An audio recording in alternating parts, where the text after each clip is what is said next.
Genesis in the Old Testament, picking up at chapter 3. The man and woman sin. Now the serpent was the shrewdest of all the creatures the Lord God had made. Really? He asked the woman. Did God really say you must not eat any of the fruit in the garden? Of course we may eat it, the woman told him. It's only the fruit from the tree at the center of the garden that we are not allowed to eat. God says we must not eat it or even touch it or we will die. You won't die, the serpent hissed. God knows that your eyes will be opened when you eat it. You will become just like God, knowing everything, both good and evil. The woman was convinced.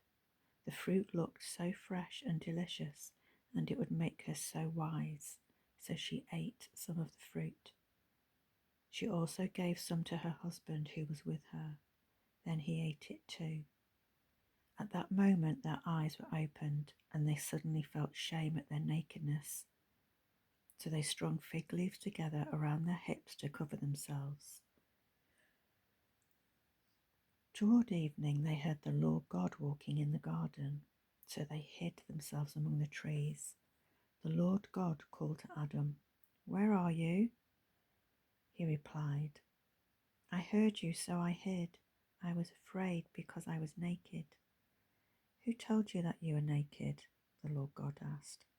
"Have you eaten the fruit I commanded you not to eat?" "Yes," Adam admitted, "but it was the woman you gave me who brought the fruit and I ate it."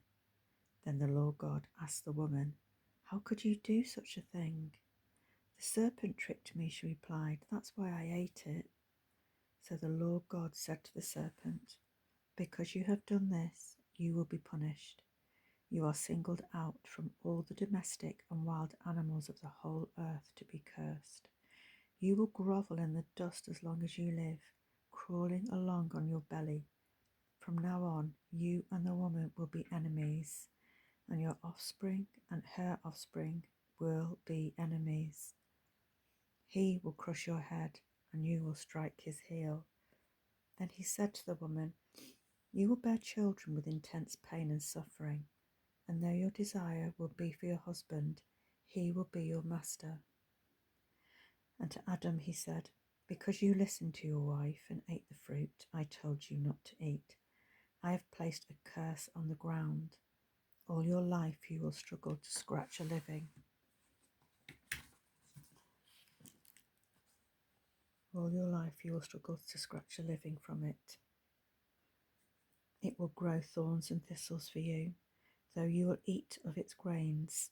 All your life you will sweat to produce food until your dying day. Then you will return to the ground from which you came, for you were made from dust, and to the dust you will return." Then Adam named his wife Eve, because she would be the mother of all people everywhere. And the Lord God made clothing from animal skins for Adam and his wife. Then the Lord God said, "The people have become as we are, knowing everything, both good and evil. What if they eat the fruit of the tree of life? Then they will live forever." So the Lord God banished Adam and his wife from the Garden of Eden, and he sent Adam out to cultivate the ground from which he had been made. After banishing them from the garden, the Lord God stationed mighty angelic beings to the east of Eden, and a flaming sword flashed back and forth, guarding the way to the tree of life.